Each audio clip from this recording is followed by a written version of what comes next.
This is day 23 of Schaefer Cox, Coleman Barney, Lonnie Vernon trial. It's Thursday, June the 14th of 2012. The day 23 took place. It's 57 pages, so we'll get started. Call to order of the dishonorable court at 8:37 a.m. Defendants present, jury not present. The clerk, all rise. His dishonorable deaf and dumb judge, Robert J. Bryan, the dishonorable court, the United States District Dishonorable Court for the District of Alaska is now in session. The dishonorable Robert J. Bryan presiding. Deaf and dumb judge, please be seated. Okay, are we ready to go here? I guess we are. We were a little late. One of the jurors was slow this morning, but we can bring the jury in and we'll go to work. Do you have a place for them? The clerk, yes we do. To start.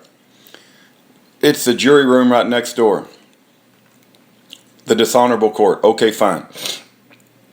Jury present at 8:39 a.m. The dishonorable court. Good morning. Please now give your attention to Serpent Skrocki, who may offer rebuttal argument for the plaintiff. Serpent Skrocki, picking up okay, Denali. The clerk, yes I can, thank you. Serpent Skrocki, this time, right. Serpent Skrocki. Good morning, yea hath God said, no, just joking. Serpent Skrocki, good morning. Yesterday you heard the closing arguments of defense counsel. Nothing that you heard from yesterday's argument from the defendants should cause you any concern with respect to the guilt of all three defendants sitting here today. What you heard were a lot of excuses. What you heard were a lot of blame in terms of government, what the government did. You heard the classical defense arguments of attack the witnesses, attack the government, attack the investigation, attack what was not presented,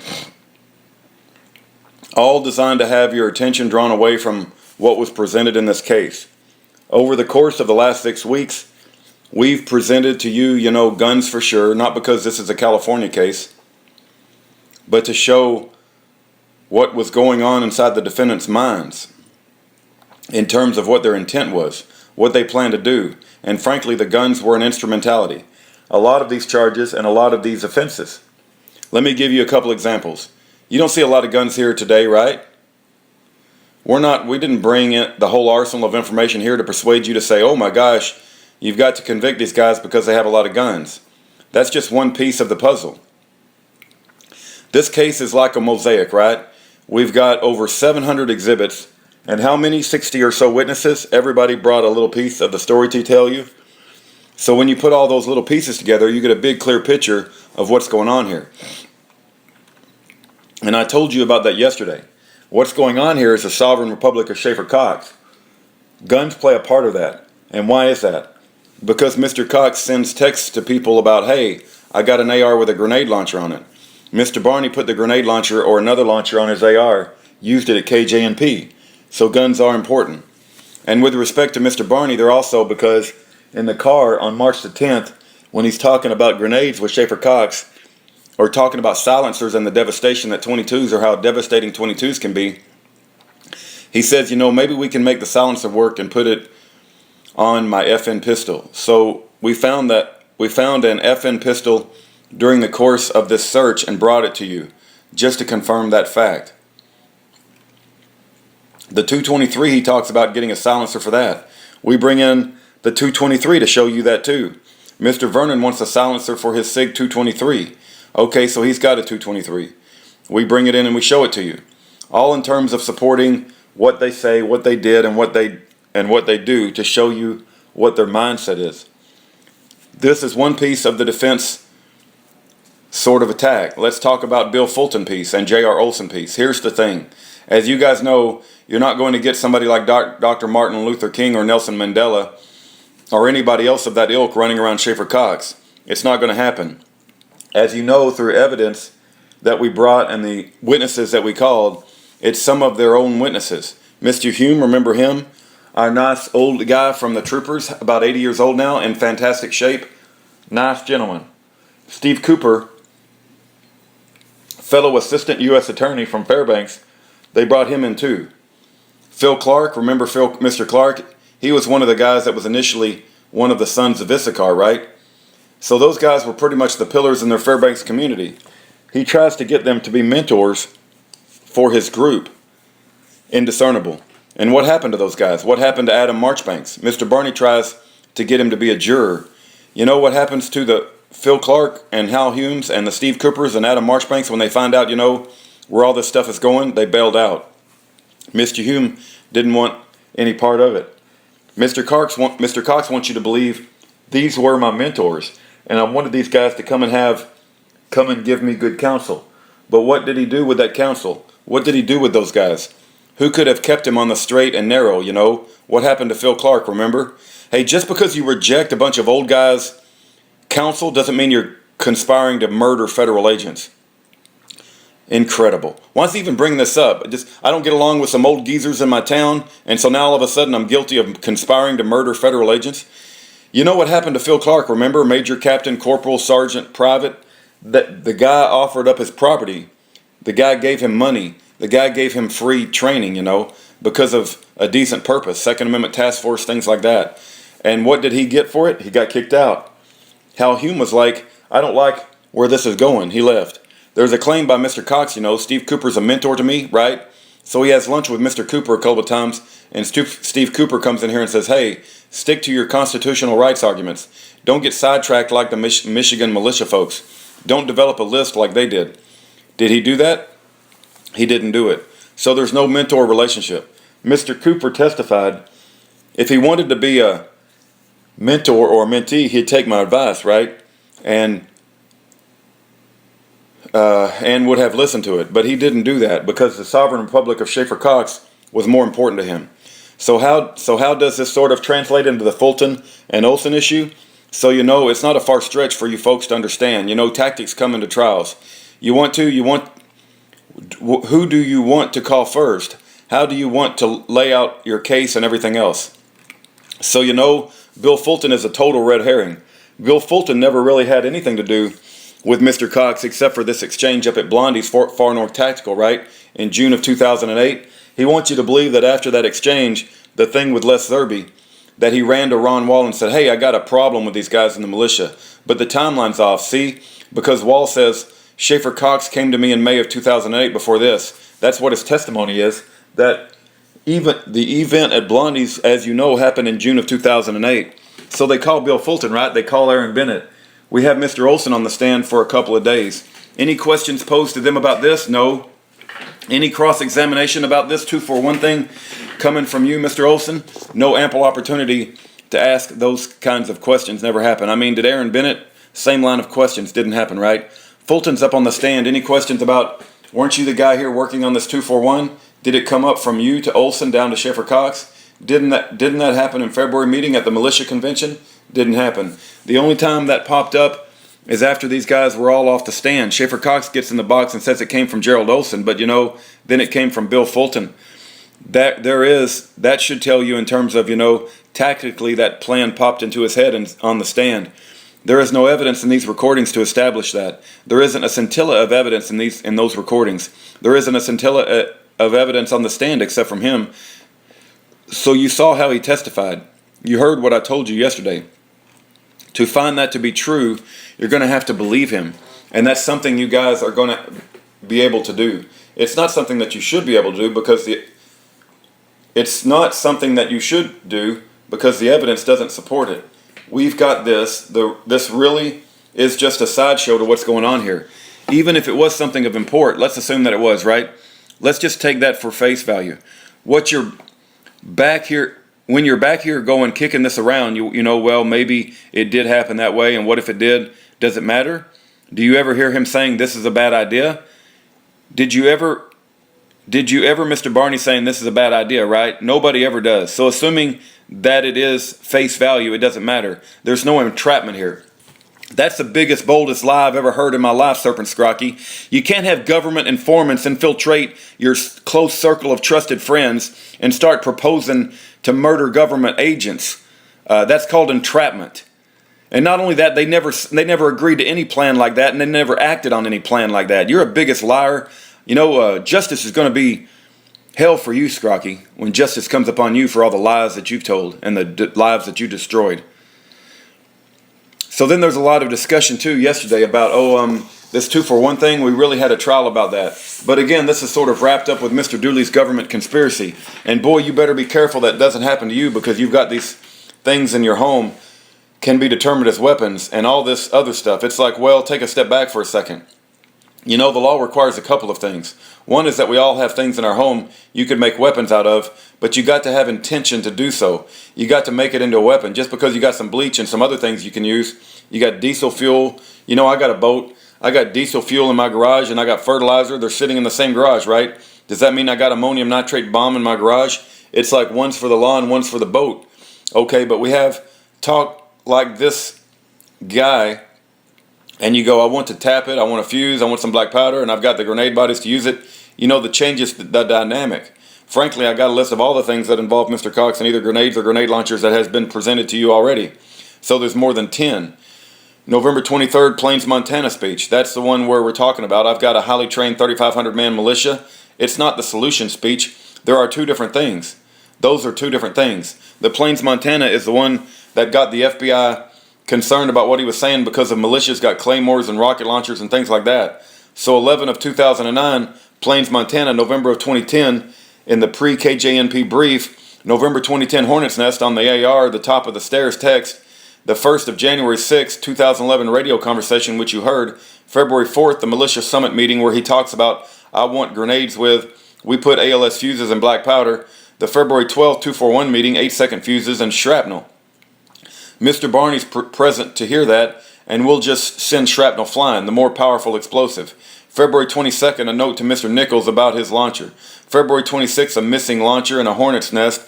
March 1st, the Esther Cabins conversation. Mr. Barney's present for that as well. March 4th, conversation at Barney's residence. Mr. Barney's not there for that. They talk about breaking down the price of grenades for purchase. March 10th, the takedown conversation, right? I got grenades in military grade M87s, whatever they are.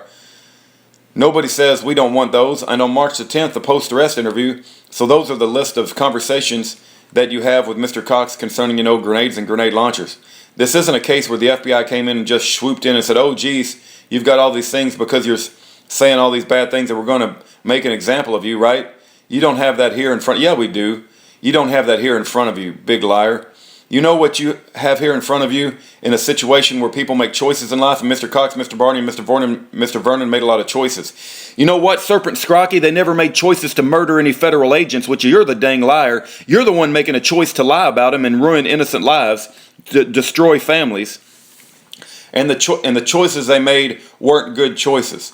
Mr. Olson was in because Mr. Cox had an affinity for the militia, and JR could walk the walk and talk the talk. And again, we didn't ask you to like this guy because there's not a lot to like, but we didn't ask you to trust him, right? Trust, no, record, yes.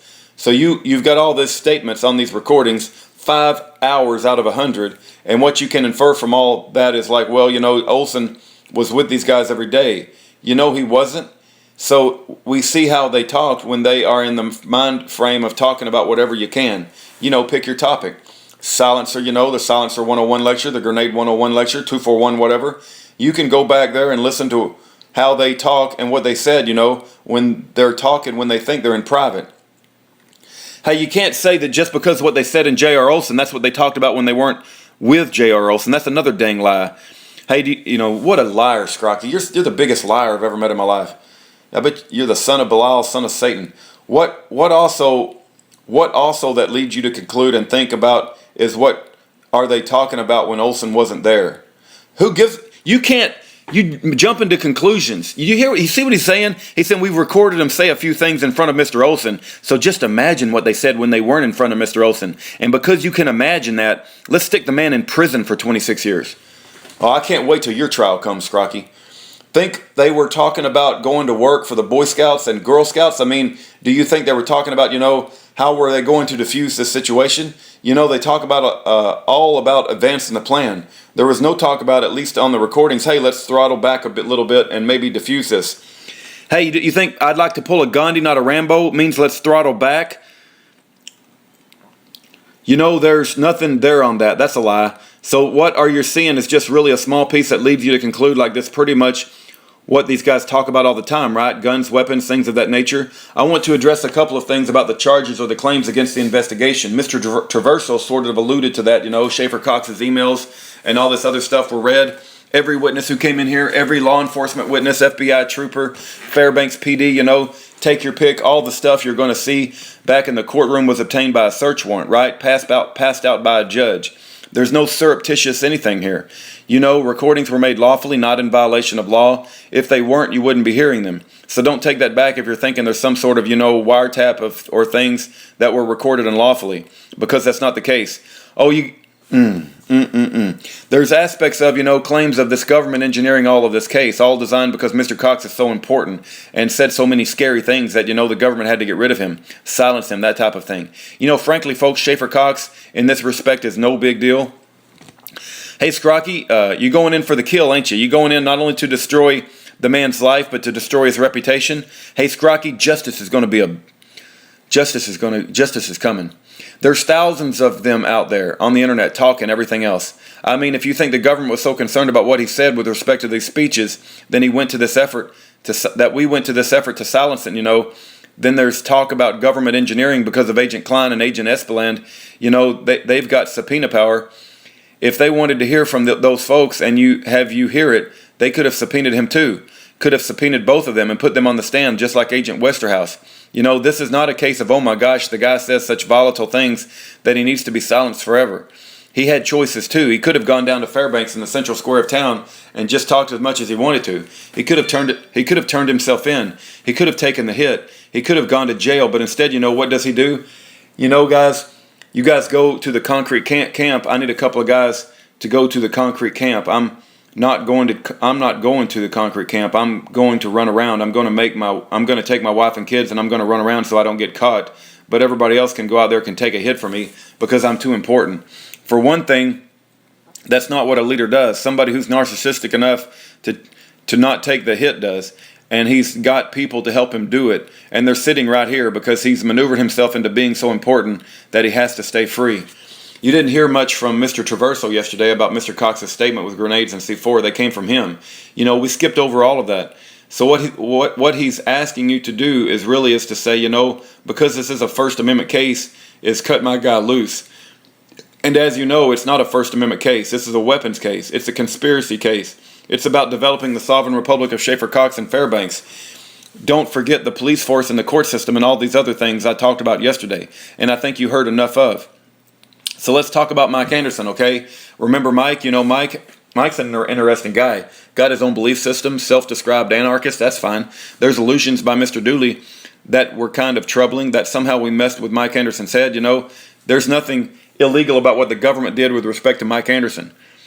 Yeah, he was arrested after he got out of jail on a material witness warrant. It's pretty sad to hear. I almost took my own life while in jail. Nobody wants that to happen. And yeah, it's very sad and it's very troubling and it was tough to ask questions. I mean, it's like, hey, how did this affect you while you were there? But I'll tell you what else he did. He came in here and he testified, right? And these guys are claiming that, geez, there's some sort of manipulation of Mike's head. And, Mr. Cox says, hey, all the stuff on the list that you've seen many times all came from Mike. Like, oh yeah, where did Mike run into Trina Bootcamp? Where did Mike run into Mr. Stedler? Where did Mike run into Nanette Curtis? Where did he get that information from? So he told you a couple of things you can bank on in terms of credibility. He's like, yeah, Schaefer and I are down at the IACC. He tells me who he wants on the list, and he says, get the Vernons. Okay, I'm gonna pause here on page 16. Page 16, I'm pausing. Okay, resuming with page 16 of day 23, the last day. And he says, get the Vernons. You know why the Vernon's name is up there? Because, Lonnie Vernon, it says on the recordings, I keep names of everything. So he says, okay, write down the Vernons. Draw maps of the Fairbanks courthouse, right? So in some respects, with Mike Anderson, the thing you got to focus on is what didn't he do? I mean, he could have come in here and laid out these guys and filleted them. And he could have said, Schaefer talked to me about machine guns. Schaefer talked to me about bombs. Schaefer talked about when I was going to do this. And Lonnie was involved and we all were there and everything else. But he didn't do that. He had very finite, discrete amount of information to tell you. And that should tell you something, It wasn't like this guy came in here and said, and made the case for us, right? Another thing is sort of like, okay, you can testify. We'll support that testimony with what we have in terms of physical evidence and corroborate it, right? So you could take this thing, that you could take this back and think about it and go, okay, if somebody else something, what did the prosecution do? We just say, take that for face value, For example, like J.R. Olson. Do we charge him with 8 grenades because J.R. Olson said so? No. Is it relevant that that's what he saw and that's what he testified to? Yes. Well, let's take something else, Mike Anderson. We got a list. So there's point 1. Do we just say trust that list? No, we bring the guy in. Corroborate it that way with his testimony. You bring in the victims on the list. Stedler, Curtis, Walls, Tellep. So you triangulate it. That's the way you've got not just one piece, but you've got 3 pieces to establish that fact. And you can bank on the truth of that. It's not like we're just bringing him in and say, hey, trust Mike Anderson just because of what he says, right? And what he brings to the table is, I was talking to Schaefer Cox on this from August 2008 to 2009, all the way through March 10th or March 7th. And that the list for him is long gone. He messed up. He keeps a lot of paper, right? But what did he do with that hard drive? Smashed it with a hammer, threw it away. Was like, rats, I forgot about the other stuff I wrote down. So when you search somebody's home, you can search your own homes, right? Hey, Serpent Skrocki, there's going to come a time when every word you uttered and everything in your house and everyone that you've loved is going to be on the stand, and they're going to testify against you, and you're going to see how it feels to have your whole life on display. And every drug you've taken, every website you've visited, every phone call you've mailed, every mail you've hit the send button on, every letter you've wrote, I can't wait till your life is laid bare for the world to see, and people get to do to you what you've done to other people. How many pieces of paper do you have at your own house? Quite a bit. And so you get a couple of pieces where it's like, oh, Anderson made a mistake, but this is what happened. So you grab it and you bring it in and we show it to you. I'm not sure what Mr. Dooley was talking about in terms of Mike Anderson's mental state, but he certainly didn't come in here and make the case for the government on this. But he did provide you with relevant and very important information. Let's talk about solicitation and KJ&P. I'm sure you're probably tired of hearing the phrase, but this is our last shot, so I'm going to go over it briefly with you. There was some arguments yesterday about, we didn't have a plan, we had these different plans, and that's apparently what the case was. We have people with different plans about what's going to happen. But the witnesses who were involved in this, Brockman, Barney, Indiscernible, you can't have a plan for self-defense when you're planning to kill somebody. They walked out of those houses knowing that they were going to kill a federal agent. You have this, that's a lie. You have this, a plan or some sort of a whiteboard. But I got to tell you, you can look at that whiteboard and you can look at the exhibits he put up on the board. Like Karen Vernon says, agent draws down, shoot him. That's what it says. There's none of this mumbo jumbo about, well, we're going to do this and do this and do this and do this. It's like draw down, common sense, use your common sense. Draw down means shoot. If they wanted to say you only shoot if they shoot first, they could have said that. Because instead we've got all this list. There was some talk about, well, Lonnie Vernon wasn't there when Mr. Cox told Mr. Olson, we want to have guys who are wanting to kill and stomp these soulless assassins through the ice. Once we kill them because we're going to leave them behind, right? What Mr. Cox's mindset is? Solicitation established beyond any doubt. He's recruiting these people to kill a federal agent, right? No, that's not true, you dang liar. There are a couple of briefings. You know that too. Brockman attended a briefing. Barney attended a briefing. So, at least 2 briefings that we've got. They all left with the same conclusion, didn't they? Kill the federal agents if they draw down. Olson wasn't present when the whiteboard was developed, but you can tell from the evidence from Barney's house and Vernon's house, because they've all got the same sort of parameters, that they all got the briefing. So to say that, as Miss Hayden said, that Lonnie wasn't there when Mr. Cox said you have to have intent to kill, just doesn't add up. and the evidence shows that he was there because his wife took notes. And then what happens? He shows up. He shows up looking like he's ready to go to war in Afghanistan. He's got this, he's got this body armor, his helmet, his battle rifle. He sees Barney there with the AR, his AR with the grenade launcher and the hornet's nest round in it. So he sees that there. In terms of in terms of use of a firearm charges, like, we haven't shown that they use those firearms. It's like, well, at KJ&P, they're all packing secondary guns, right? They've got their battle rifles and they're all packing pistols. Barney maybe two, at least one. Schaefer's got one, right? So those are being used. Of course, you can see they're being used in furtherance of that offense too, to kill federal agents.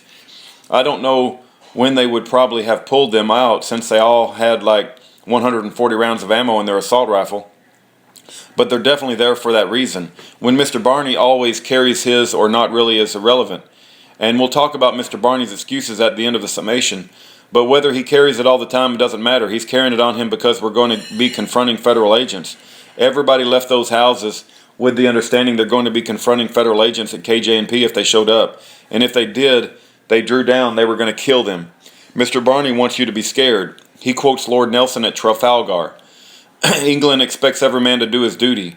I'm not sure where the powder monkeys comes into play. Those guys were just for the cannon fodder, for carrying powder up to the heavy guns on these ships at Trafalgar.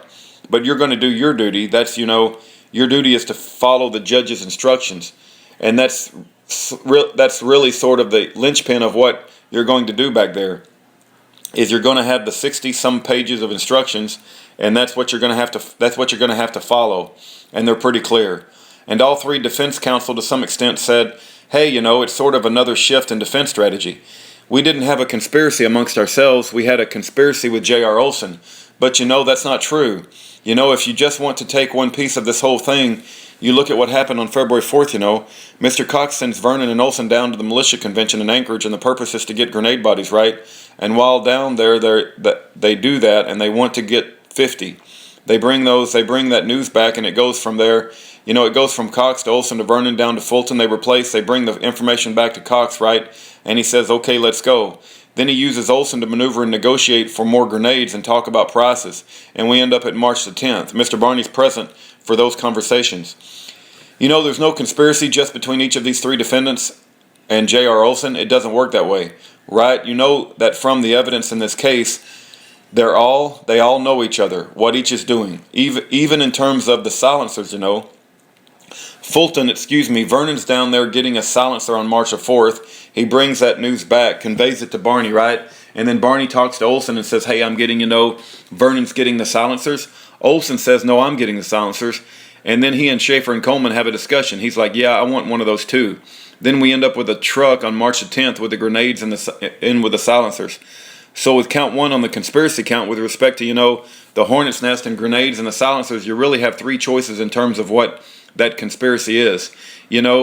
Three different aspects. So let's talk about that for a second. Because just because you have as the instructions that you've heard yesterday, just because you have people coming in and out doesn't mean there's no conspiracy. Just because you have people changing, someone's getting grenades on this day, then it changes into silencers, doesn't mean you don't have a conspiracy. It doesn't get you an automatic out, a pass go free card. The law doesn't work that way. As long as it's foreseeable, and they're all talking about this, Mr. Cox puts this in motion on February the 4th in terms of grenades. I just read you a list of maybe 15 items that shows his intent to get grenades and his knowledge of him, and he wants to do and make them usable, right? Doesn't mean the rest of these guys get a free pass or aren't found guilty under the way the case works or the instructions work. Mr. Barney also talked to you a lot about, it's a couple of things that he mentioned I want to go over. One of them I'm sort of discussed already, which was the comment about the hearsay rule. The rules are there for a reason, and they're important, and we all have to abide by them. We have to, and they do. But again, hearsay wouldn't have prevented them from discussing fully with any of those witnesses, Mr. Bennett, Mr. Fulton, Mr. Olson, the claims that they allege in terms of whose idea, 241, or what was your involvement. They wanted to explore the depths of Fulton's involvement as a government source. They had every right and ample right to do so. They called them as witnesses and they didn't do it. He also talked about the powder. Spent a lot of time with Mr. Whitehurst with this powder. A couple of things about the destructive device charge. We don't have to prove that they knew it was a destructive device. We don't have to prove that it worked. The fallacy in the argument is that, and let's take an example. In Spokane last year, some guy put a backpack bomb along a parade route. Had like a mortar in it and nails and all sorts of other nasty stuff. And it didn't go off. Still is a destructive device. You know, frankly, the way this argument works is had we used the actual powder, and you know, the evidence is that they did a flash test, so it worked. We don't need to prove that it's usable or that it would work. But had we used the actual powder, it's like, oh yeah, they destroyed evidence, you know. They would have been the counter argument. So you're sort of darned if you do and darned if you don't, but the law does require that we do that we have to. But the law does require that we do that we have to. Similarly, let's say somebody puts a bomb outside a parade route in Anchorage and it's raining and powder's wet.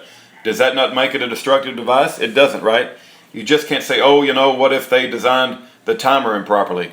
You got everything in there. You got the nails, the ball bearings, and all sorts of nasty stuff, and somehow you mess up the timer and the battery dies, something like that. The fact that it doesn't work or it wouldn't work, or there's some external mechanism like powder at 40 below and all the other stuff that you heard does not make it a destructive device. The argument is not going to hold water, and it's not required by law that we prove that it was going to work. All we need to prove is that we have proven. All we need to prove is what we have proven, is that they knew what it was, knew what it was going to do, and intended that it do so. In terms of the grenades, right? That's all we have to prove, and we've done that really in an amount over the top. With respect to Vernon's argument yesterday, there was a lot, as I recall it. You've got to rely on your memory. There was a lot of discussion by Miss Hayden about you've got to have a plan, right? Conspiracy doesn't require a plan. You don't have to have something in writing. You don't need to have a contract notarized by somebody that we're going to intend to kill people. You have to have an agreement, right? Remember I explained it yesterday that we got an agreement box for conspiracy, and you've got to have two people overt act in furtherance of it, knowing what the conspiracy is all about. And that's pretty much what stays inside that conspiracy box.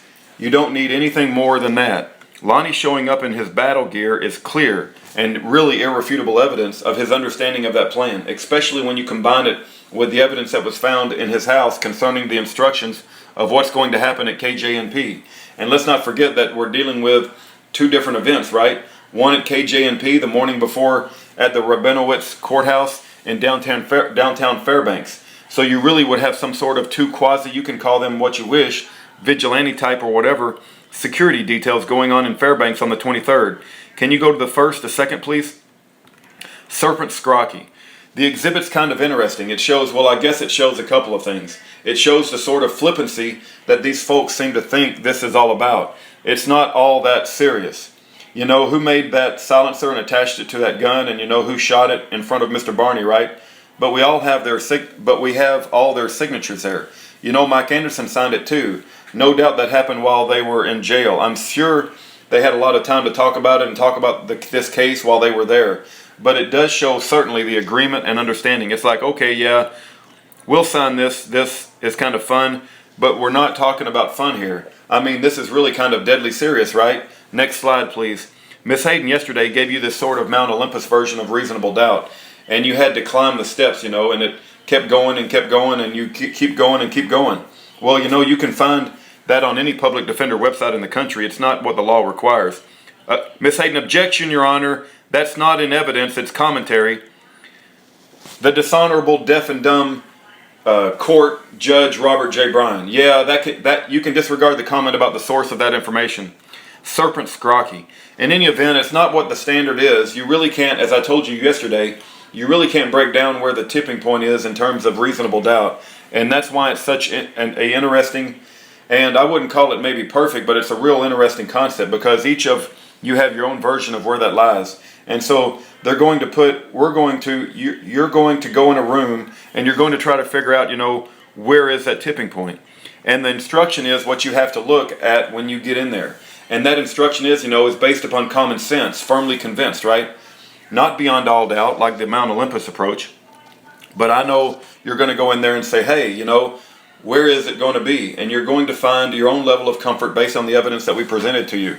And we're confident that you'll come back when you do with verdicts of guilty. But this is what you have to look at, not this sliding sort of Mount Olympus level of what does all this mean, because you really can't quantify it.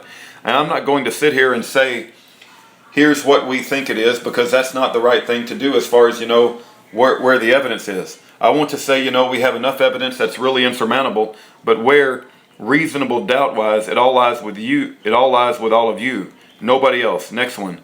Last night I was kind of thinking about this, Mr. Vernon's defense. So it goes sort of like, Lonnie didn't conspire with anyone. If he didn't conspire with anyone, it was only with Nelson.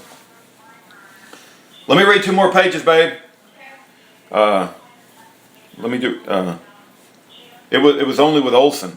I think he did conspire with Olson and Cox and Barney, but things he said were Lonnie being Lonnie, and this is what the rest of them are saying too. We didn't conspire. If we did conspire, it was only with the government source, and if we did conspire with the government source, what we said was really not relevant. We didn't mean what we were saying. That's how it sort of works out. That's how it sort of works out this. And we'll talk about some of this here in a second, because I've got a slide to show you about some of these things. In terms of the conspiracy piece, as I've said, we don't need a plan and we don't need a contract. I mean, this isn't contract law we're talking about here. We need them to agree and to do certain things, and we've shown you that they did agree, and we've shown over the course of the 6 weeks that plethora of things that they showed about, and they did in terms of their agreement to do. Destructive devices, grenades, pistols, and to kill federal employees. There was some talk about Lonnie being Lonnie. So let's go to some of the Lonnie being Lonnie and show you what Lonnie being Lonnie means. Go ahead. Lonnie being Lonnie means I need to make pineapples usable, and we're going to go clockwise. I got a spot for it. Talking about the suppressor at the Millennium Hotel. Let's grind the numbers off the machine guns pieces we got from Aaron Bennett. There's at the Millennium Hotel trip 2, I ordered a flash suppressor. He said to Agent Klein, he's got a flash suppressor on his 223. There's a bunch of them little dickweed judges out there, but we know them. We know where they all live. No further explanation necessary. A silencer is satisfied, guaranteed. No further explanation necessary. I needed it for a 1,400-pound grizzly bear. Preposterous. This is all from his interview with Agent Klein. Send them in their house through the bedroom window. Talking about killing people in their homes. Laughing matter? I don't think it is. When we go to their house, we will drag them out and they will never find them. That shows his mental state. This will do the job. About the suppressor in the car on March the 10th. Got grenades to use on 5-0s. 5-0s are police officers. We need 50 fuses. Millennium Hotel down in Anchorage to Aaron Bennett. Can add phosphorus to grenades. What does that tell you? The guy's done his research, right? So that's Lonnie being Lonnie. Nothing funny about flippant. Nothing conspiratorial. Nothing crazy. Deadly serious. Let's go to the next slide, please. So I mentioned that we've established with you beyond any doubt that the intention of Mr. Cox and his followers were to establish the sovereign republic of Schaefer Cox. He's going to be the leader. You heard these recordings about him being the reluctant guy. I'm the one out in front. I don't want to do this to my men. That's all baloney. He enjoys it. He likes the limelight. He likes the attention. The APM Peacemakers Militia was his enforcer. You can go back and listen to the record that he made to Judge Quivar, because what he said to her was not about, the Aaron Bennett and all this other stuff we heard about, and Bill Fulton. He says, you can go look at it and you're going to hear it. You can find it, all right? Go back and listen. He says to Judge Quivar, me and my men. That's what he says. He doesn't say there are other people out there. It's me and my men. He says other people out there. It's in conjunction with that, me and my men. But he doesn't say other people. It's me and my men. Point of the matter is, when you are going to be strong enough, when are they going to be strong enough to do this? When are they going to have enough support?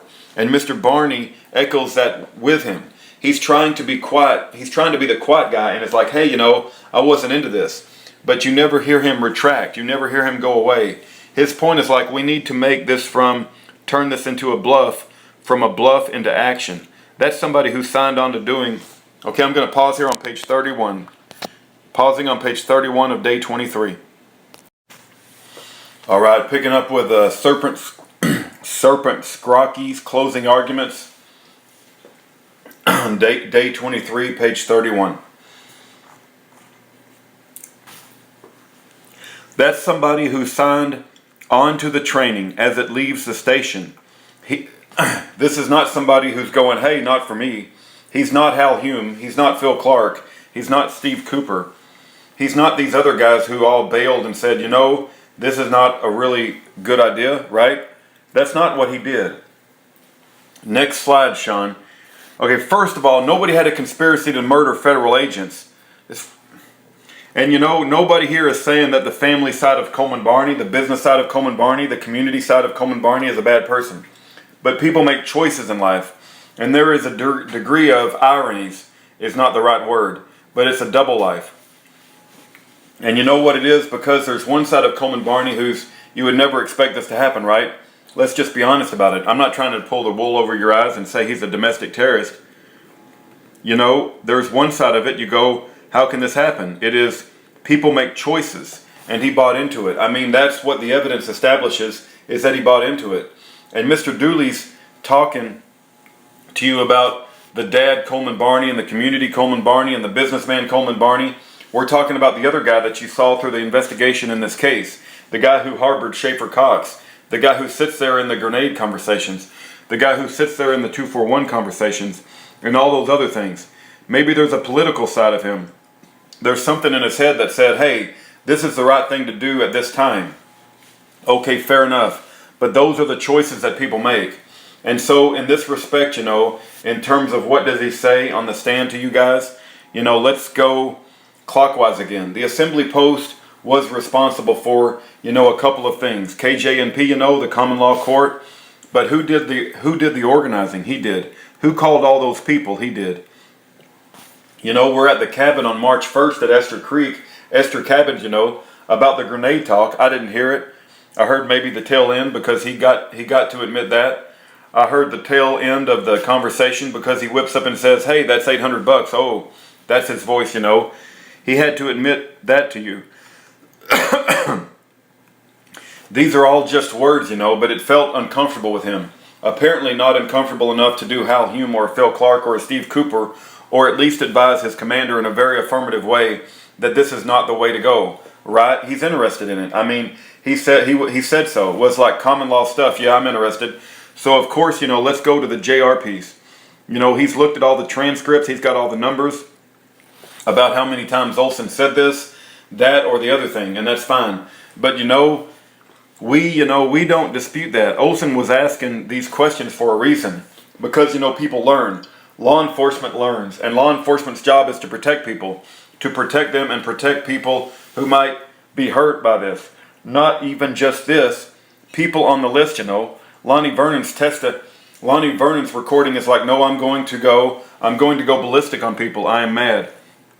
So if we're working on it, we're working an investigation and Lonnie Vernon gets pulled over and someone dies in a hail of bullets, nobody wants that to happen. Nobody wants him dead and nobody wants people in the street dead. So yeah, J.R. Olson asked those questions, but he asked them for a definite and specific and a real reason. CNN Grenade Golf, man, that golf program that lasted a long time. You know, we developed this militia because we were going to make a thing about CNN. Like, I don't think so. What happened to all those people who joined up in August? Remember, we had the big 9 or 10 showed up. What did they do? You never heard from those guys again. You know why? Because those guys were talking about federal assassin hit team.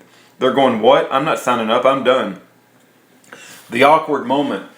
Mr. Barney's sitting in a car with a grenade in his hand and a silenced pistol, and this guy comes up and he calls it an awkward moment. I mean, he knows exactly what's going on. He knows exactly what's in his hand. And it's like, holy cow, man. What's this guy going to do with this? And frankly, who is this guy? He could be a cop. Schaefer says he knows him, but when he pulls up, nobody knows. An awkward moment? We submit no. It's a guilty moment. It's not a guilty moment. You just had a government informant shove illegal weapons, drop weapons, into the hands of Coleman Barney and Schaefer Cox, and then you call it a guilty moment? It's a guilty moment on the part of the government is what it is. And if you don't know what a drop weapon is, go look that up. It's what they put in your hands right before they kill you. It's a guilty moment.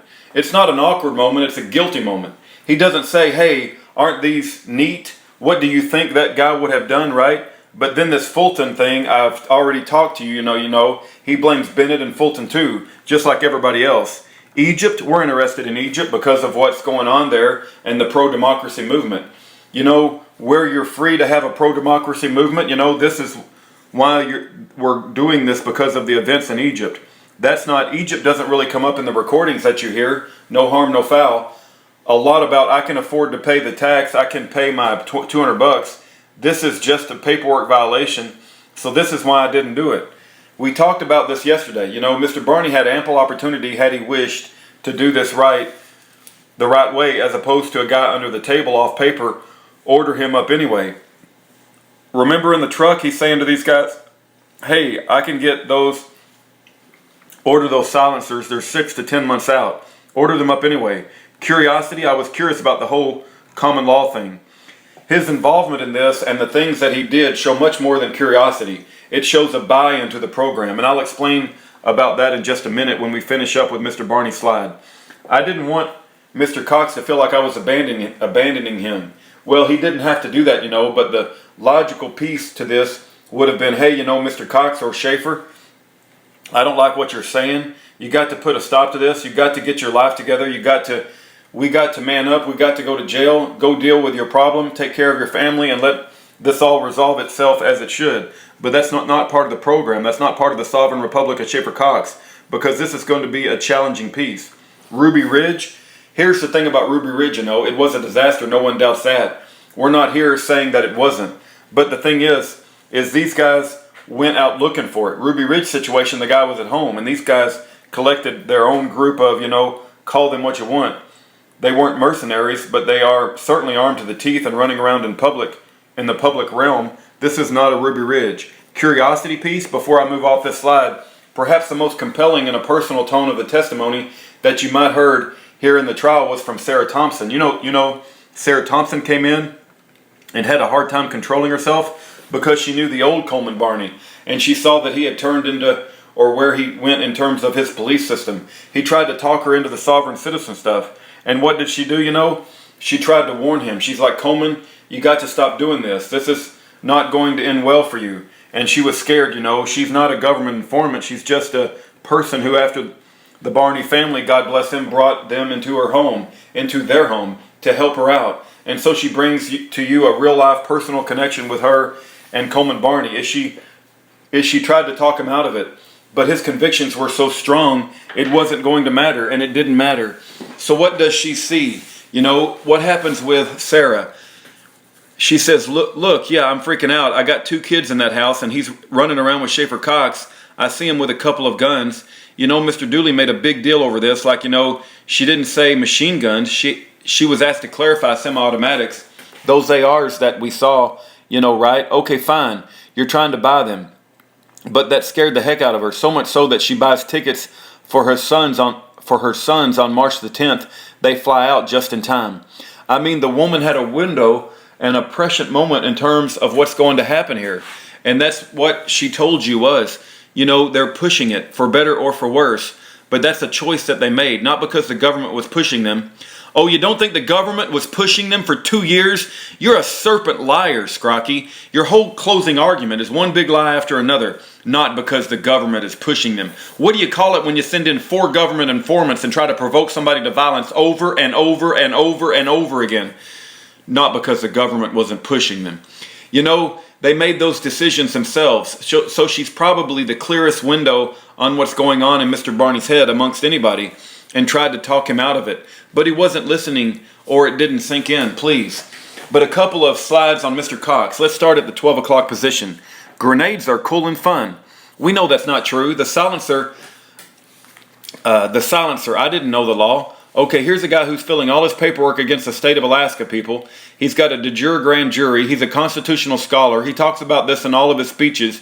He knows what the law is. Next, Mike Anderson, the list is his idea, not supported by the evidence. It's preposterous. It's an excuse. Why Agent Sutherland only spoke out about 2 topics. You heard Agent Sutherland's testimony. That's not true either. Silencer DVD wouldn't run on my laptop. The Sten machine gun wouldn't fire full auto. ATF misled me. If it did fire full auto, the FBI rigged the test. Okay, JB Weld found someplace else. The CD with the silencer full auto, silencer somebody else's. Just so happened to land on my desk in my den in my office. Somebody else left it there. I'm not responsible for that. The internet searches for ammonium nitrate bombs and smoke grenade fuses. Remember, ammonium nitrate is tannerite, unexplained, or that was going to be just for fun. He ignored his mentors. The silencers and grenade purchases is Olson's fault. I don't know what a hornet's nest is, and all of this is for defensive purposes only. I can add to you that, all you men can go to the concrete campground. Somebody else hide me. I'm not taking responsibility for any of this, right? I mean, this is beyond the pale. Here he's in there in the middle, and as we've seen from the last 6 weeks, he's the one organizing all this stuff. He's the planner. But none of it should touch me, right? Next slide, please. When he has a chance to talk to Agent Sutherland, what does he say? I don't know what a hornet's nest and a sting ball is. Nothing that I've said on the phone I wouldn't say to the FBI. Really? He had a chance in terms of the Sten. I don't know what you're talking about. I don't recall asking Vernon and Olson to get pineapples. That's a whopper. There's a lot of whoppers here. Don't remember where we left the trailer that morning? Wonder why, right? Because all of the stuff that's inside, and the silencer, the machine gun, the grenade parts, pretty worried about that. We don't know where anyone lives except for our friends. I guess you have to categorize friends. He certainly knows where Ron Wall lives, and he's asked Mr. Anderson to find out where everybody else lives. We don't possess explosive devices because we're scared of them and have never planned to possess grenades. That's probably the biggest whopper of the whole slide. The Twitter accounts were just a good general communication tool and not for a specific purpose. Untrue. If I get arrested, they take my kids. 00 Schaefer Cox. Let's start 241. Right? I haven't been in contact with Mike Anderson for a long time. Lied about that too. I did not agree to barter the C93 and the full auto low trigger group to JR for a silenced pistol. You got Carr's testimony. You got Olson's testimony. You got a recording that shows that. So that's another fabrication. I only wanted the pistol and silencer because it was cool. It's belied by certainly the conversations in the car on the way buying the grenades and the silenced pistols, where they talked about, how they are. Mr. Vernon actually brings it up. How are they for devastation? Cox says, it takes a long time to die with a 22, right? And so that should tell you about the ominous nature of what they're looking for these things for. We're not talking about, he doesn't say it takes a long time for that fox in the chicken coop to die with a 22. I mean, they're talking about people, right? That's irrefutable. Going to see Anderson on March the 7th was not about getting the list. That's not true either, okay? And I didn't order any surveillance, and the whole thing of the DVD was a character assassination plot. I don't want to accept any responsibility of that, but I'll deny it. I don't want to accept any responsibility of that, but I'll deny it and deny it and deny it, even though my wife made the report. That's all I've got for you. We have presented over the course of this case an overwhelming amount of evidence. And we're not asking you to convict these guys because they had guns, or to convict Schaefer Cox for the speeches he made, or to convict Coleman Barney just for being there, or to convict Lonnie Vernon just because, he says things like Lonnie being Lonnie. The evidence is overwhelming in terms of all elements in this case, in terms of conspiracy to possess grenades, silencers, hornet's nest, launchers, conspiracy to kill federal employees or federal officers at KJMP, using firearms in connection with those that they wore on their waist. They wore on their waist when they were arrested picking up silencers and hand grenades. Schaefer Cox is guilty for possessing a silencer, for making a silencer, possessing a machine gun. And don't forget, registration is not something that we have to, or interstate commerce is not something that we have to prove with respect to that machine gun. So we are confident that when you folks go back there and do what you have to do, and you do your duty, and look at all evidence in a fair and impartial manner, apply that to the instructions, that when you come back, you'll come back with verdicts of guilty against all three defendants in this case. Thank you. The dishonorable, deaf and dumb court, Judge Robert J. Bryan.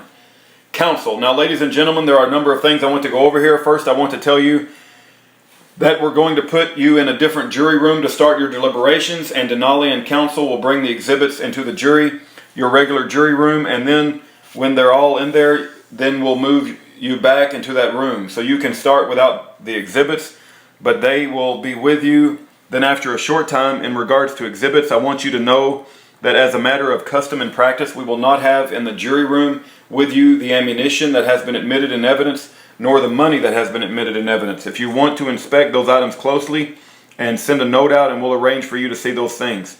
In regards to the weapons that are in evidence, They are all blocked so they can't be fired, as you notice in court. Leave those, they're plastic ties, leave those in place. Don't remove those, and I don't need to tell you, but don't point them at each other. There's one other exhibit that I wanted just to give you a caution on, and that is with the whiteboard that you have seen in court. I've noticed it's already a little smudged. Be careful handling that. Don't, it's an erase board.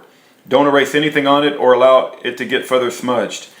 It's important that you only discuss the case in the jury room and only when all the members of the jury are present. And if you're, for any reason, leave the jury room, you'll be under the same instructions I've given you before about recesses. You should not discuss the case with each other or anyone else that's outside the jury room, and don't do any independent investigation and so forth. Do all of your work together in the jury room. Now, unfortunately or fortunately, I have to excuse the 3 alternates that we have at this point, and there is always the possibility, for whatever reason, during the deliberations, we would lose a juror from illness or whatever, and that means there's a possibility that we would still call in the 1 or more of the alternates, and you would be instructed in that if that should happen, you're to start with a new deliberations with a new jury member of the jury present. And so the alternates will continue under the court's instructions regarding recesses until the jury verdicts are delivered. States names of alternate jurors. Do you have any personal stuff in the jury room here? Okay, well, let me ask you to just stay for a minute after I excuse the rest of the jurors. And I think those are the things I need to tell you now. Oh, one other thing. You can take your materials with you, the instructions on the law and the verdict form, your preliminary instructions also, and your notes, and you'll have those now to work with along with the exhibits. And Denali will also bring you the original instructions and verdict form that you'll have in the jury room with you. All right, you 12 regular jurors, you may retire and commence your deliberations. I don't know where you're going to. Do you know where to take them? The clerk, yes sir. The dishonorable court. Some jury not present at 9:39. The dishonorable deaf and dumb court, Judge Robert J. Bryan. Okay, state's name of alternate jurors. I just want to express my personal thanks to you. I speak also for counsel and the parties in the case. You have been diligent in attending court and paying attention and being ready to deliberate on the case, and that's a high calling, and you've done your duty as citizens. And as indicated, it's possible that you would be called in the event that some tragedy or whatever would befall another juror. So I'll ask you to continue to keep your own counsel. Don't talk to anyone about the case. Don't let anyone talk to you about it. And don't read, view, or listen to any news accounts while the jury's out. Don't do any independent research on any of the matters you've heard discussed. And keep your minds open on all issues until the jury has reached a verdict. And then you're released from those restrictions. That's, at this point, it's, you've went to the dance and nobody asked you to dance. And I know that's difficult. But I just want you to understand, as you know, we lost one juror and had to have an alternate. And the role of the alternate is just as important as the role of the other jurors in being sure that we can proceed and complete the trial. So we are thankful, and you can be proud of what you've done your duty, and you may be excused. Unidentified alternate juror. Do we leave these here? The clerk, yeah, leave them there and I'll collect them. The dishonorable court, yeah, the clerk, thank you. The dishonorable court. Denali will have that in the event that you're called. The clerk, the dishonorable court, and again, the clerk, affirmative. The dishonorable court. And should they go out that way, the clerk, yeah, the jury clerks, they're waiting for them. The dishonorable court, yeah, okay, thank you. Okay, as I said before, this is the opportunity for counsel to check the exhibits that will go into the jury room. And if there's any issue about them, I will expect that they be raised before the exhibits go into the jury room rather than later, because now is your opportunity to check that. In regard to these transcripts that, as we discussed before, should be made as part of the record, I can put my copies here and you can look at them and be satisfied. I'm not sure that I have everything. Some of them came and went, but look at those and they will make up a court's exhibit, not to go to the jury. Be sure also that those are as complete as possible for the record. The clerk, judge, the dishonorable court, yeah. The clerk, do you normally, we would at the end of the trial return exhibits to the parties. So what do you want me to do with the court's exhibits? The dishonorable court, pardon me? The clerk, what do you want me to do with those exhibits once everyone agrees that they're accurate? The dishonorable court, which exhibits? The clerk, yeah, transcripts, the court exhibits. The dishonorable court, oh, the transcripts, the court exhibits, they just go on in the file.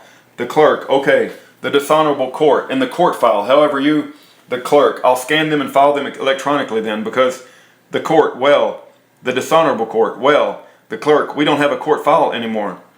Everything's The dishonorable court. Yeah, I know, but the clerk, electronic. The dishonorable court. Probably they should be maintained. You, the files, indiscernible. The clerk. We have a place we can. The dishonorable court. You don't have to scan them. You can put them somewhere. The clerk. Okay. The dishonorable court. So that they're available should anyone want to look at them. And lastly, counsel, I want to thank you all of you. You've been courteous, professional throughout, and it made this trial comparatively for a long trial easy for me. And I just want you to know I appreciate your professionalism all the way around. And I thank you for that. And we'll be at recess. Miss Lamoureux, the daughter of Belial. Your Honor, there's one other matter. The dishonorable court, yeah. Miss Lamoureux, the daughter of Belial. With regard to the jury deliberation, we have a computer, the dishonorable court. Oh yeah, thank you for Miss Lamoureux, the daughter of Belial. That we can, the dishonorable court. I forgot that. Miss Lamoureux, the daughter of Belial. Provide to the jury to be able to listen to the recordings that have been admitted as exhibits in this case. Back in the jury deliberation room. We have done what we can with the laptop to disable any ability to get to the internet. We've disabled those icons. But our understanding is that it would still be possible if somebody knew things about computers to be able to find where to access that icon. And my understanding is that there is the ability to access one of the hotel's websites or internet. The dishonorable court, yeah. Miss Lamoureux, the daughter of Belial. And so I want to make sure that's still agreeable to all the parties to have the computer back there for them to be able to listen to the dishonorable court. I should instruct the jury. Miss Lamoureux, the daughter of Belial. Admitted exhibits, the dishonorable court. Further on that, probably about use of that device. Miss Hayden. Your Honor, I believe it would be possible to put an administrative password on it so that the Miss Lamoureux, the daughter of Belial. We've done what we can with the computer. If defense counsel wants to review it, they can. There's nothing further that we can do with the computer as it is, as if we want the jury to be able to listen to the recordings back there. Miss Hayden, well, we'll take a look at it because I do believe you can put an administrative password on it. That's what we did on the computers that were allowed into the jail. Miss Lamoureux, the daughter of Belial. And my understanding is we can't do that with this computer, so it's up to the defense counsel whether we want to do that or not. Miss Hayden, we'll take a look at it, Your Honor, but we would have to agree there's no possible way of getting on the internet before we'll agree to the computer being in the jury room. The court, the dishonorable court, deaf and dumb Judge Robert J. Bryan. Will I take it from that you don't even have an agreement? Miss Hayden, we have not looked at the computer yet, Your Honor. The dishonorable court, well, Miss Lamoureux, the daughter of Belial. And our position is that the jury would be able to follow the court's instructions, but if the parties don't agree, then we'll have to come back and hear if they want to listen to any recordings. Mr. Dooley, well, I'll agree to let them back here. You've instructed them not to get on the internet. I trust him. The dishonorable court, where's this? Miss Hayden, we just like an opportunity because we know that this can be done off any computer. I don't know why this computer would be any different from any other computer. The clerk, your microphone please. The dishonorable court, well, Miss Hayden, as far as putting an administrative password on it, the dishonorable court, how long is it going to take you to look at this thing? Miss Hayden, 5 minutes. The dishonorable court, okay, well, do that too while we're getting all this all ready, and I should have the jury back in and instruct them in regard to what you've done, whatever you want to do, and have whatever agreement you can have. If it's possible to connect with the internet, the jury needs to be specifically instructed on that. So take a look at it and see. And I guess I'm just thinking, if I have to bring the jury in, and defendants should be present. If I have to bring them in to instruct them on that, the defendant should be present. So if you can go do it quickly, that would be better. Miss Hayden, yes sir. The dishonorable court, okay, and then let me know as soon as you're ready to do on that issue. We'll finish up. The clerk, all rise. This matter stands in recess at 9:48:36. And that's the end of the show trial of Schaefer Cox, day 23, the very last day. We have read every single trial transcript that I know that exists. There may be other trial transcripts that I'm not aware of that I did not read, but to my knowledge, I read every single trial transcript that exists through all 23 days, and thus we have completed the show trial of Schaefer Cox that has resulted in his illegal and immoral incarceration by a corrupt Department of Justice, Eric Holder, Loretta Lynch, Karen Loeffler, Serpent Skrocki, Miss Lamoureux, Joseph W. Bottini, and the illegal prosecution team, whether they be in the FBI or the Department of Justice. And I recommend that you go to www.freeschaefercox and to look up further information. Thank you for listening.